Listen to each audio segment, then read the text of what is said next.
My son married a gold digger, and it tore our family apart. The Last Will of Eleanor Vance, a story of betrayal, blood, and the price of love. The morning my son brought her home, I was standing at the kitchen window of our Victorian house on Maple Street, watching the November fog roll in from the harbor like a shroud. I had just finished watering the African violets my late husband, Robert, had given me on our 40th anniversary, and my hands were still damp when I turned to see them walking up the porch steps. She looked like a photograph from a magazine. Blonde hair that caught the weak autumn light, a cream-colored coat that probably cost more than my monthly Social Security check, and heels that clicked against the worn wooden boards with the confidence of someone who had never known a day of struggle in her life. But it wasn't her beauty that made me set down my watering can and feel the first cold thread of dread wind through my chest. It was the way she looked at our house, not with the warmth of someone coming home, but with the calculating assessment of a real estate appraiser.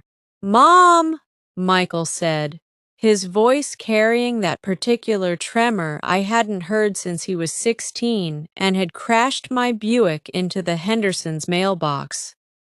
"This is Vanessa." She extended a hand with nails painted the color of fresh blood. "Mrs. Vance," she purred, her accent somewhere between Manhattan and Hollywood, neither of which made sense for a girl who claimed to have grown up in a trailer park outside Tulsa. "Michael has told me so much about you." I took her hand, and it was cold as marble. "Has he?" I asked, looking past her shoulder to my son's face. Michael was 32, a junior partner at Whitfield and Associates, the most respected law firm in Portland, Maine. He had his father's dark hair and serious eyes, the kind of eyes that had always held too much feeling for his own good. Right now, those eyes were pleading with me. "Please, Mom, please be nice." And I felt the old familiar weight of being the one who had to say the hard things, the one who had to see the cracks in the foundation before the whole house came down. "Well," I said, stepping back to let them in, "come in out of the cold. I'll put on some coffee." The kitchen was warm, filled with the amber light of late afternoon and the smell of cinnamon from the apple pie I'd baked that morning. It was the kitchen where Michael had done his homework at the oak table, where Robert had proposed to me for the second time after his first attempt had been interrupted by my father's heart attack, where I had sat with my sister Dorothy the night she told me she was dying of cancer. This kitchen held 40 years of Vance family history, and as I watched Vanessa run her manicured finger along the edge of the antique hutch my grandmother had brought from Boston, I saw her mentally calculating its value. "Charming," she said, though the word sounded like a polite substitute for something else entirely. Michael pulled out a chair for her, and she sat with the grace of a ballerina, crossing her legs at the ankle in a way that seemed practiced. I busied myself with the coffee maker, watching them in the reflection of the window above the sink. Michael was leaning toward her, his whole body angled like a plant toward the sun, and she was letting him bask in her attention with the patience of a spider feeling the first tremors in her web. "So," I said, setting 3 mugs on the table, "Vanessa, Michael tells me you two met at the charity gala last month?" "The Children's Hospital benefit," she confirmed, accepting the coffee with a smile that didn't reach her eyes. "I was working the event." "Working?" I asked, pouring cream into my own cup. In what capacity? Event coordination, she said smoothly. I freelance for several firms in the city. Corporate events, galas, that sort of thing.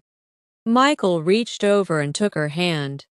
She's incredibly talented, Mom. She organized the whole silent auction section, raised over $50,000. Impressive, I said, and meant it, though not in the way they thought. I had been to enough charity events in my 63 years to know the difference between someone who worked them and someone who worked them. The girls who actually coordinated events had blisters on their heels and clipboards in their hands and talked about vendor contracts and insurance liabilities. They didn't wear $4,000 coats and smile like they were auditioning for a toothpaste commercial. But I said none of this. I had learned, in the 32 years of being Michael's mother, that you cannot tell a man in love that he is drowning. He will only swim harder toward the thing pulling him under. We talked for another hour about the weather, about Michael's caseload, about the renovation Vanessa was doing on her condo in the old port. She was skilled at conversation. I gave her that. She asked about my violets, about Robert's service in the Navy, about the history of the house. Each question was perfectly calibrated, each response designed to make her seem interested without actually revealing anything about herself. When she mentioned, almost casually, that her parents had died in a car accident when she was 19, and that she had put herself through community college waiting tables, I saw Michael's face soften with that particular tenderness he reserved for wounded things. I knew then, with the certainty of a mother who has watched her child grow from a screaming infant to a man, that she had studied him. She knew his weaknesses the way a hunter knows the habits of deer. Michael had always been a rescuer. At 12, he had brought home a three-legged dog from the shelter and nursed it until it died of old age. At 20, he had dated a girl with an eating disorder and spent 2 years trying to save her from herself. At 25, he had nearly bankrupted himself paying the medical bills of a girlfriend who turned out to have been faking her illness the entire time. My son loved broken things because he couldn't bear the idea that the world contained suffering he couldn't fix. And Vanessa, with her orphan story and her self-made narrative and her careful tears when she spoke of her parents, was the most beautifully broken thing he had ever seen. When they left, Michael hugged me at the door. "So?" he asked, his voice hopeful as a child's. "She's very pretty," I said, which was true and also the only kind thing I could say. His face fell slightly, but he rallied. "You'll get to know her better, Mom. She's special. I really think she might be the one." I watched them drive away in Michael's silver Audi, Vanessa in the passenger seat with her hand on his thigh, and I stood on the porch until the fog swallowed their taillights. Then I went inside and called my sister-in-law, Margaret, who lived in Bangor and had worked for 30 years as a private investigator before retiring. "I need you to do me a favor," I said. "No questions asked." Oh, the report came 3 weeks later, delivered in a manila envelope that Margaret handed me over lunch at the Harborview Grill. She didn't say anything as I opened it, just stirred her clam chowder and watched my face. Vanessa Hartley, born Vanessa Marie Dubois in Baton Rouge, Louisiana. Age 29, not 26 as she had told Michael. No parents dead in a car accident. Her father was serving 15 years in Angola for armed robbery, and her mother was alive and well, working as a blackjack dealer in Biloxi, Mississippi. No community college degree. No event coordination business. Her employment history for the past 8 years included stints as a cocktail waitress in Atlantic City, a hostess at a gentleman's club in Miami, and 3 years as the personal assistant to a real estate developer in Palm Beach who had died under suspicious circumstances, leaving her $50,000 in his will.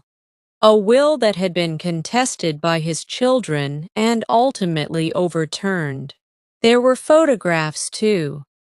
Vanessa on the arm of a man in his 70s at a charity gala in Palm Beach.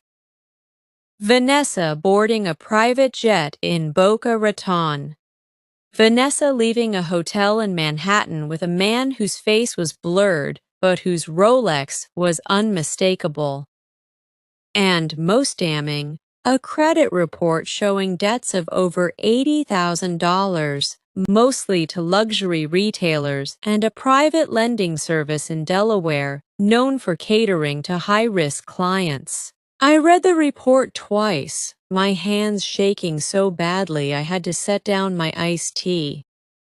"How certain is this?" I asked Margaret. "Completely," she said quietly. "I had a colleague in Baton Rouge pull the birth records. Everything checks out. Eleanor, I'm sorry, I know this isn't what you wanted to find." I folded the report and put it back in the envelope. Outside the restaurant window, the harbor was gray and choppy, fishing boats bobbing at their moorings. I thought of Michael at 6, running into the house with a bloody knee, not crying because he didn't want to scare me. I thought of him at 22, graduating summa cum laude from Bowdoin, his father's face shining with pride. I thought of him last Christmas, sitting alone at my dining table, telling me he was worried he'd never find someone who understood him. "Thank you," I said to Margaret, "for doing this, for being thorough." "What are you going to do?" I looked at her, this woman who had been my husband's sister, who had held my hand at Robert's funeral, who had never once told me a lie in 40 years of friendship. "I'm going to tell him," I said. "Tonight." I chose my moment carefully. Michael had come over for our Sunday dinner, a tradition we had maintained since Robert's death 5 years ago. I made his favorite, pot roast with carrots and potatoes, the recipe his grandmother had brought from County Cork. We ate in the dining room, the good china that only came out for holidays, and I waited until he had finished his second helping and was sitting back in his chair with that contented look he got when he was full and safe and loved. "Michael," I said, "I need to talk to you about Vanessa." His face changed immediately, the way a sky changes when a storm rolls in. "Mom, if this is about—" "I had her investigated," I said, and the words fell between us like stones into still water. "I'm not proud of it, but I did it, and I can't undo it, and you need to know what I found." I slid the envelope across the table. He didn't touch it. His face had gone pale, then flushed, a wave of color rising from his collar. "You had her investigated? Like she's some kind of criminal?" "Michael, please, just read it." "I don't need to read it." He stood up, his chair scraping against the hardwood. "I can't believe you would do this. She's told me everything, Mom, everything. About her father, about the mistakes she made when she was young, about the men who took advantage of her. She was honest with me. She trusted me. And you? He picked up the envelope and threw it onto the floor. You went behind my back and hired someone to dig up dirt on her? Those aren't lies, Michael. I stood up too, my voice rising despite my intention to stay calm. Those are public records, court documents. Her father is in prison. Her mother is alive. She has debts she can't possibly pay. She's been involved with men twice her age, wealthy men, and she's gotten money from them. She was a victim, Michael shouted, and his voice broke. She was a young girl with no one to protect her, and men used her. And she did what she had to do to survive. And now she's trying to build a better life. And I love her, and I want to help her do that. Why can't you understand that? Why can't you just be happy for me? Because she's using you, I cried, tears streaming down my face. Because I know what love looks like, Michael, and this isn't it. She doesn't love you. She loves what you can give her. She loves your salary and your car and your potential and your kind heart that she can twist until it breaks. And I won't stand by and watch her destroy you. He stared at me, and in his eyes I saw something I had never seen before. A wall going up, brick by brick, sealing me out of the place where I had lived since the day he was born. You don't know her, he said quietly. You don't know anything about her. And if you can't support me, if you can't trust my judgment, then maybe you don't need to be part of my life anymore. Michael! He picked up his coat from the back of the chair. I'm going to ask her to marry me, he said. And when I do, I hope you'll find it in your heart to be there. But if you can't, if you're going to stand there with your suspicions and your reports and your poison, then don't bother coming. The door slammed behind him, and I stood in the dining room, surrounded by the remains of a meal that no one would finish, listening to his car peel out of the driveway. I bent down and picked up the envelope, the photographs spilling across the floor like evidence at a crime scene. In one of them, Vanessa was smiling at the camera with a man's arm around her waist, and her eyes were exactly the same as they had been in my kitchen that first day. Cold, assessing, already looking past the present moment toward the next opportunity. I sat on the floor and cried until the room grew dark around me, and I understood with a clarity that felt like a physical wound that I had lost him, not to death, which would have been terrible, but clean. I had lost him to love, or what he believed was love, and there is no grief like watching your child walk willingly into a fire while you stand outside, beating your hands against the flames. He proposed 2 weeks later on Christmas Eve at the restaurant where they had their first date. Vanessa called me the next morning, her voice thick with manufactured tears. Mrs. Vance, she said, I know things have been difficult between us, but I love Michael so much and I want us to be a family. I want you to be part of our wedding. I want us to start fresh. I held the phone to my ear and looked out at the snow falling on Maple Street. The first white Christmas in 3 years. Congratulations, I said, because I could not say anything else. Michael told me about the investigation, she continued, and her voice shifted slightly, a current of steel beneath the silk. I understand why you were concerned. I really do. But I hope you can see that I'm not the person you think I am. I hope you can give me a chance to prove it.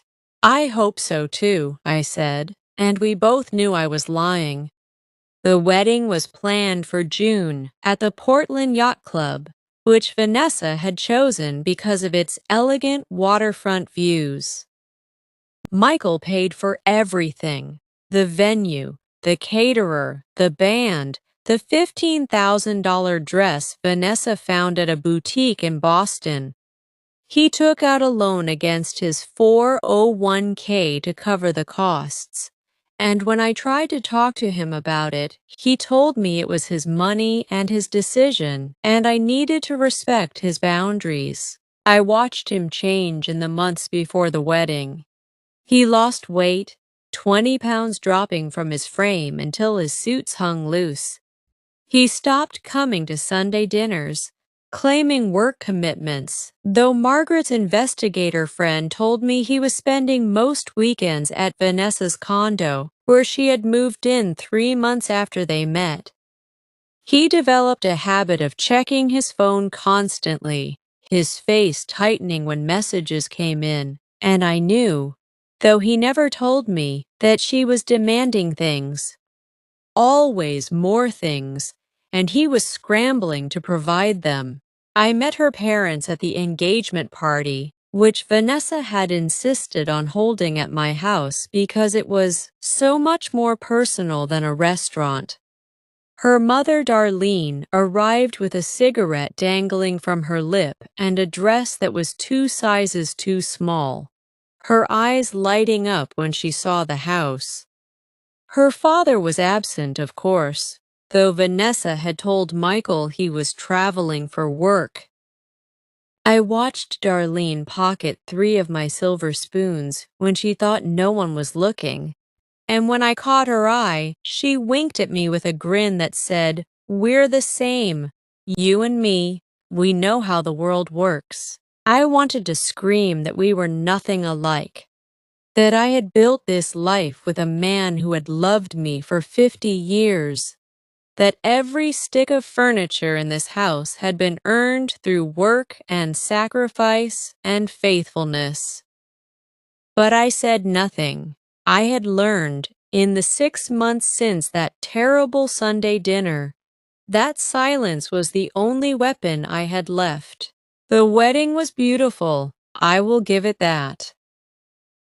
Vanessa walked down the aisle in her white dress, looking like a princess from a fairy tale, and Michael stood at the altar with tears streaming down his face, so overwhelmed by her beauty that he didn't see the calculation in her eyes as she surveyed the crowd, counting the worth of the guests. I sat in the front row with Margaret, wearing the lavender dress I had worn to Robert's memorial service, and I smiled when the photographer pointed his lens at me, because that is what mothers do at weddings. We smile, even when our hearts are breaking.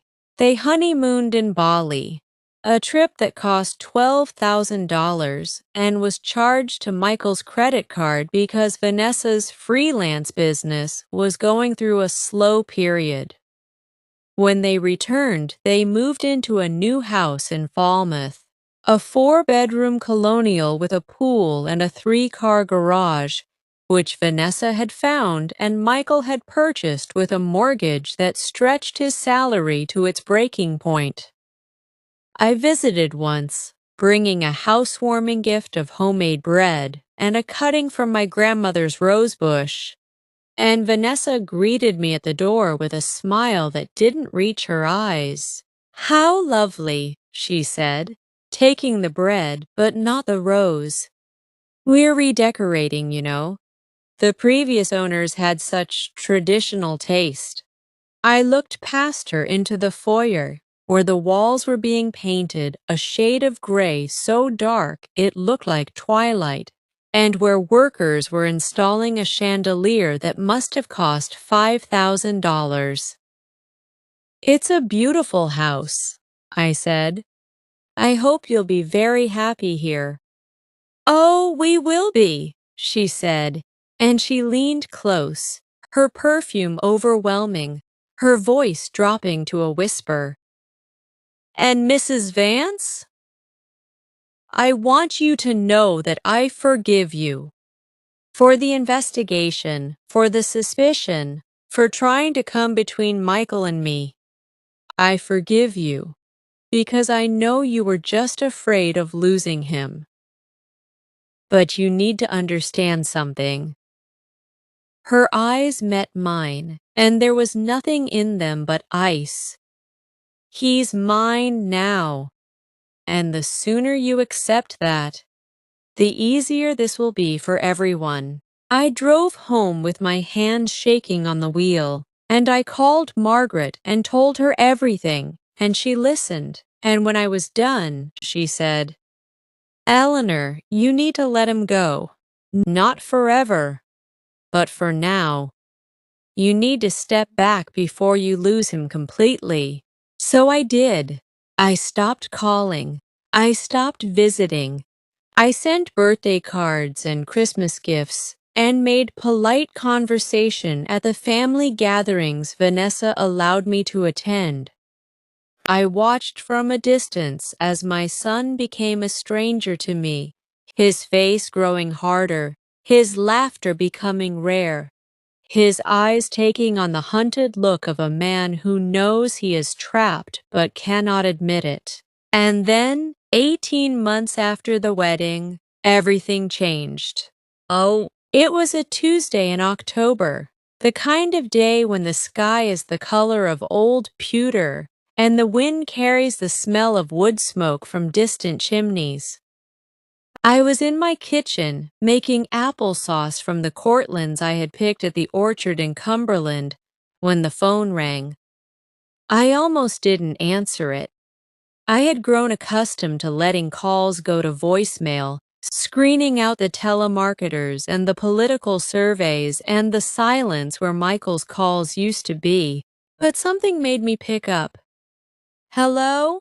Mom. Michael's voice cracked and broken, the voice of the child he had once been. Mom, I need you. Can you come? Please? I drove to Falmouth in 20 minutes, breaking every speed limit, my heart hammering against my ribs. The house looked different in the gray afternoon, the dark paint making it seem like a shadow against the sky. Michael met me at the door, and I barely recognized him. He had lost 40 pounds, his cheeks hollow, his eyes red-rimmed and wild. He was wearing a suit that hung on him like a costume, and his hands were shaking so badly he could barely hold the door open. Michael, I said, reaching for him. What is it? What's happened? He led me into the living room, and I saw it immediately. The empty spaces where furniture had been. The bare walls where paintings had hung. The absence of the crystal vase I had given them as a wedding gift. The one that had belonged to my mother. She's gone, Michael said, and his voice was flat. Dead. The voice of a man who has walked through fire and emerged without skin. She left this morning, took everything. The furniture, the electronics, the jewelry. She cleaned out our bank accounts, Mom. All of them. She maxed out the credit cards. He stopped, his breath coming in gasps, and he sank onto the bare floor where a couch had once been. She took the engagement ring. She took my grandmother's pearls that I gave her for our anniversary.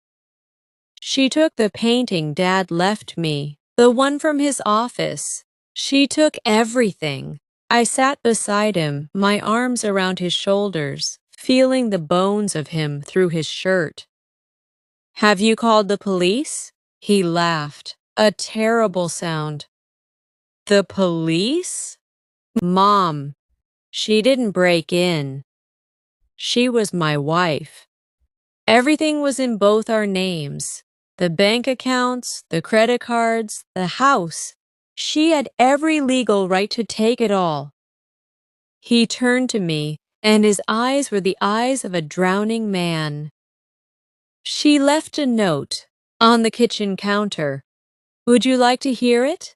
I didn't, but I nodded anyway. He pulled a crumpled piece of paper from his pocket and read in a monotone, as if reciting a grocery list. Michael, I can't do this anymore. You're a good man, but you're not the man I need. Don't try to find me. Don't make this difficult. Consider the debts my compensation for 18 months of my life. Vanessa. He crumpled the note again and pressed it against his forehead. 18 months of her life, he whispered. That's what I was worth. 18 months. And I gave her everything. I gave her my heart, my home, my savings, my trust. I gave her my family, Mom. I gave her you. I held him while he cried, this man who was still my little boy, and I felt the old familiar rage burning in my chest, the rage I had suppressed for 2 years, the rage that had watched her destroy him piece by piece and had been powerless to stop it. But beneath the rage was something worse, guilt, thick and choking, because I had known. I had known from the first moment, and I had tried to tell him, and I had failed. And now here we were, sitting on the floor of an empty house, surrounded by the wreckage of his life. Where did she go? I asked. I don't know. The bank said she withdrew everything in cash yesterday. Her phone is disconnected. Her mother isn't answering calls. He looked at me, and his eyes were suddenly clear, terribly clear. Mom, I think she planned this from the beginning.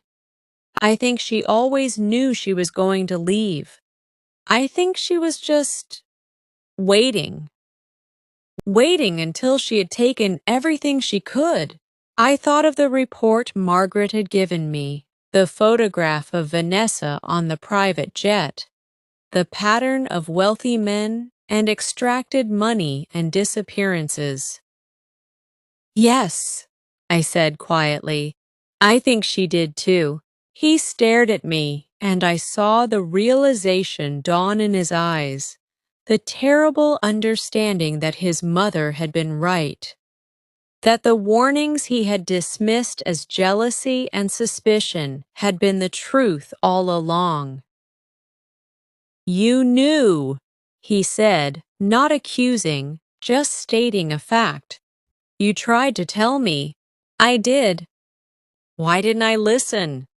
Because you loved her, I said, and the words were simple and true. And love makes us blind, Michael. It makes us see what we want to see, not what is actually there. It makes us believe that if we just love enough, we can change the other person, heal them, save them. But we can't.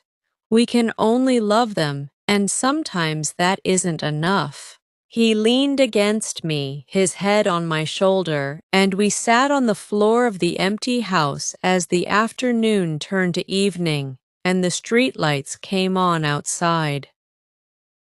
I thought of all the years I had protected him from the sharp corners of furniture and the hot stoves and the bullies on the playground and the girls who would break his heart.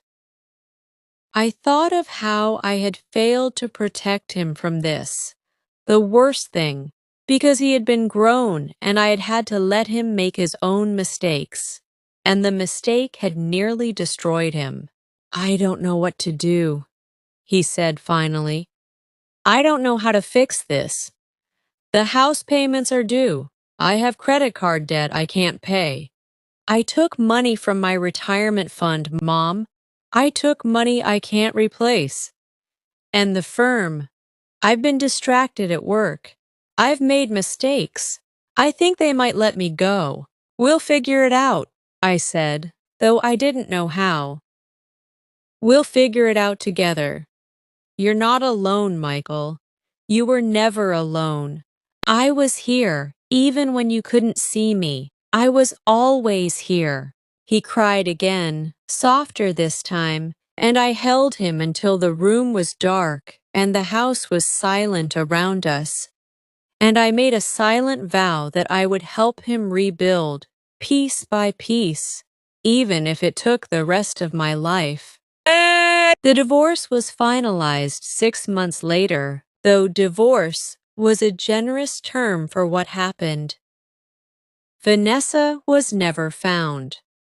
The private investigator Margaret hired traced her to a condo in Miami, purchased with cash, but by the time the authorities looked into it, she was gone again, leaving behind only a forwarding address to a post office box in the Cayman Islands.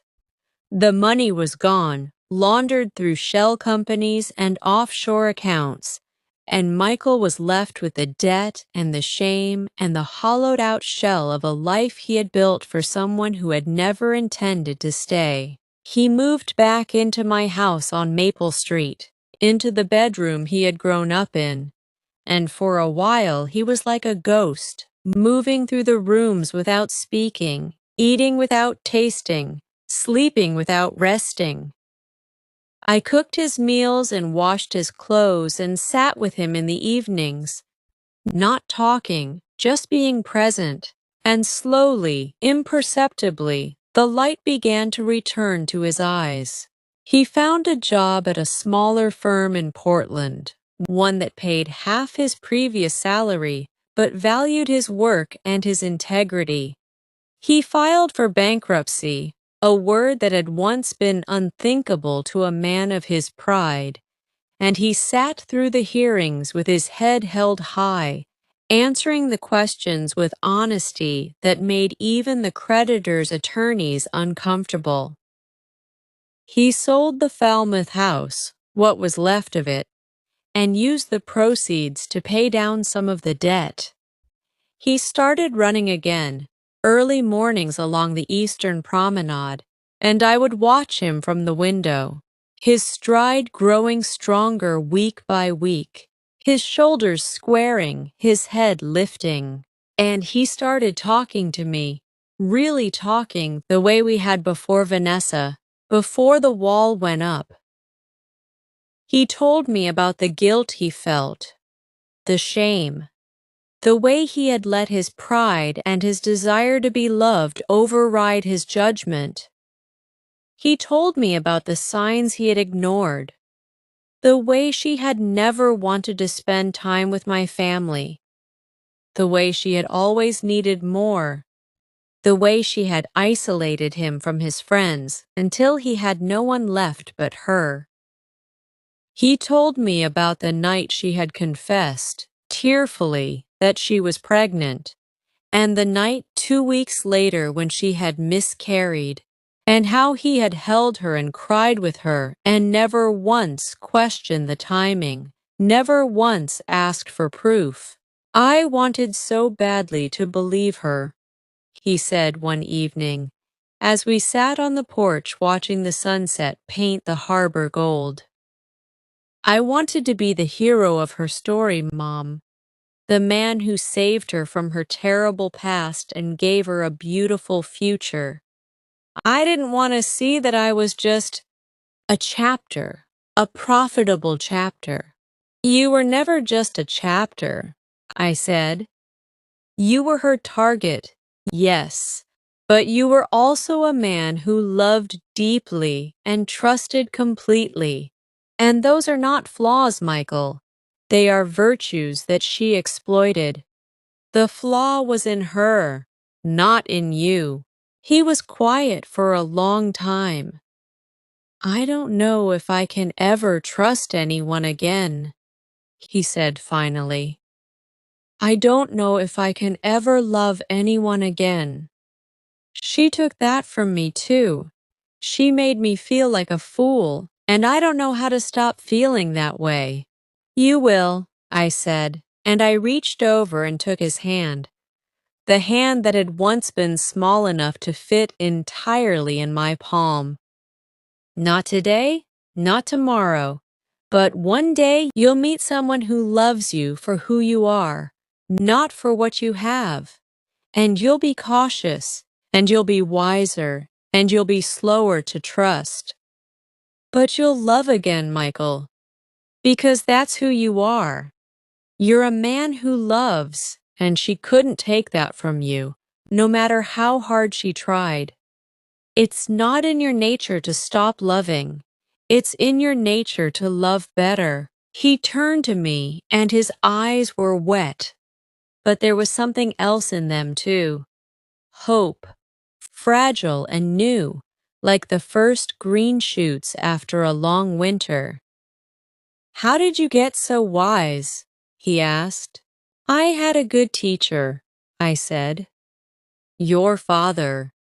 He loved me when I was broken too, and he taught me that love isn't about finding perfect people. It's about seeing imperfect people perfectly and choosing to love them anyway. Vanessa never let you see her truly because there was nothing there to see. But the right person will let you see everything, even the broken parts, and she'll love you for being the one who stays." He squeezed my hand, and we sat in silence as the sun disappeared below the horizon and the first stars appeared in the darkening sky. It was 2 years later that Michael met Sarah. She was a librarian at the Portland Public Library, a woman with kind eyes and a laugh that sounded like bells, and she had never been to a charity gala in her life. She wore cardigans instead of designer coats, and her nails were short and unpolished. And when she came to my house for dinner the first time, she brought a hand-knitted scarf for me and a bag of dog treats for the three-legged mutt Michael had adopted from the shelter. She was shy, awkward in a way that Vanessa never was, and she knocked over her water glass at the table and turned bright red and apologized so many times I finally had to stand up and hug her. "It's all right," I said. "You're perfect." She looked at me with such gratitude, such surprise at being accepted, that I saw immediately what Michael saw in her. She was real. She was genuine. She was the opposite of everything Vanessa had pretended to be. They married in a small ceremony at the Unitarian Church on Congress Street, with 20 guests and a reception at the Harborview Grill. And I watched my son dance with his bride, his face open and happy in a way I hadn't seen since before Vanessa. And I felt the last of the old wound finally close. Not forgotten, never forgotten, but healed, scarred over, the pain replaced by wisdom. Vanessa was never caught. The last we heard of her, she was living in Dubai, married to a British businessman twice her age, and I hoped, for his sake, that he had a mother who could see what I had seen. But I also knew, with the certainty of experience, that some lessons can only be learned by living through them. I had tried to spare Michael that lesson, and I had failed. And in failing, I had learned something too, that our children are not ours to protect forever. They are ours to love and to release and to welcome back when the world has taught them what we could not. I sold the house on Maple Street last year, the house that had held too many memories, both sweet and bitter, and I moved into a cottage in Cape Elizabeth, near the lighthouse. Michael and Sarah visit every Sunday with their daughter, Eleanor, named for me, and we sit on the porch and watch the ships come in from the sea. And sometimes Michael asks me about Vanessa, not with pain anymore, but with the distant curiosity of a man looking back at a storm he has survived. "Do you think she ever loved me?" he asked once, as Eleanor played in the sand below us. "I think she loved what you represented," I said carefully. "Safety, stability, the promise of a life she didn't know how to build for herself. But love requires seeing the other person, Michael. It requires knowing them and wanting their happiness even when it costs you something. She never saw you. She only saw what she could take." He nodded, and Sarah reached over and took his hand, and I saw in her eyes the thing that Vanessa had never had, the willingness to look at him, truly look at him, and find him enough. So here is the closing note, dear reader, from an old woman who has learned more about love and loss than she ever wanted to know. If you are young and you are reading this, know that love is not supposed to hurt. Not like that. Not the way Vanessa hurt Michael. Love may challenge you, and it may change you, and it will certainly require sacrifice, but it will not diminish you. It will not isolate you from everyone who loves you.